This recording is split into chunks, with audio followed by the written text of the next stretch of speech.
گویا رسول اللہ صلی اللہ علیہ وآلہ وسلم اپنی صاحبزادی حضرت بی بی فاطمہ رضی اللہ تعالی عنہا جو عفت و پاک دامنی کی ہر اعتبار سے اعلیٰ مقام پر فائز تھیں، جنہیں بطول کا لقب دیا گیا اور جسے سیدہ نساء العالمین کا لقب رسول اللہ صلی اللہ علیہ وسلم کی طرف سے مل گیا، کہ جب آقا دو جہاں صلی اللہ علیہ وآلہ وسلم کا ظاہری وصال کا وقت قریب آیا، تمام ازواج مطہرات اس وقت جو موجود تھیں سیدہ کائنات رسول اللہ صلی اللہ علیہ وآلہ وسلم کی خدمت میں حاضر ہوئیں۔ رسول اللہ صلی اللہ علیہ وسلم نے ان کے کان میں سرگوشی کی، قریب بلا کر ان سے بات کی۔ سیدہ کائنات رونا شروع ہو گئیں، غمگین ہو گئیں۔ جب رسول اللہ صلی اللہ علیہ وسلم نے ان کی بے قراری دیکھی، بے چینی دیکھی، پریشانی دیکھی، تو رسول اللہ صلی اللہ علیہ وسلم نے دوبارہ ان کو اپنے پاس کیا، قریب کیا، پھر کوئی بات ارشاد فرمائی۔ سیدہ کائنات جب دوسری دفعہ رسول اللہ صلی اللہ علیہ وسلم کی بات کو سننے لگیں تو خوش ہو گئیں، مسرور ہو گئیں۔ سیدہ عائشہ صدیقہ عفیفہ رضی اللہ تعالی عنہا زوجہ محترمہ رسول اللہ صلی اللہ علیہ وسلم کی پاس موجود تھیں۔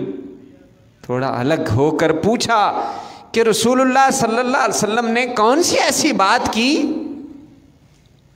کہ پہلے آپ رونا شروع ہو گئیں اور اس کے بعد پھر کون سی دوسری ایسی بات کر دی کہ آپ مسکرانا شروع ہو گئیں، خوش ہو گئیں؟ میں نے خوشی اور غم کو اتنا قریب سے نہیں دیکھا، کیا سبب تھا؟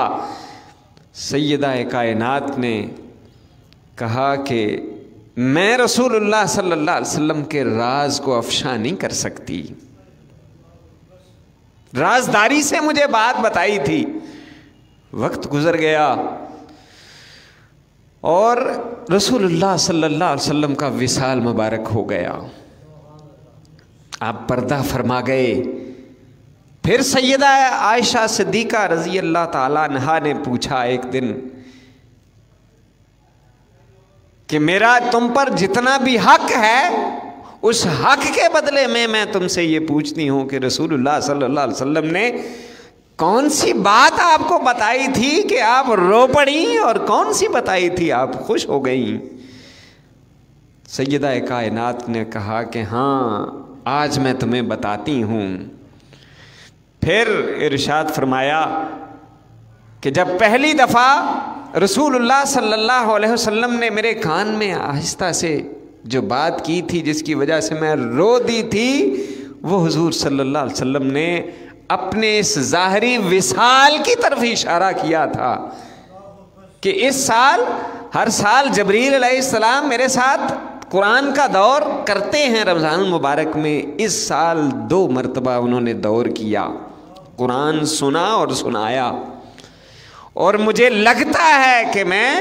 میرا یہ وقت وصال قریب آ گیا ہے۔ یہ خبر سن کر مجھ پر غم کے بادل چھا گئے اور میں غمگین ہو گئی، پریشان ہو گئی، اور جب میری بے قراری دیکھی تو رسول اللہ صلی اللہ علیہ وسلم نے دوبارہ مجھے قریب کیا اور بتایا کہ اے فاطمہ، کیا تو اس بات سے خوش نہیں، راضی نہیں کہ تو جنتی عورتوں کی سردار کے اوپر طور پر فائز کی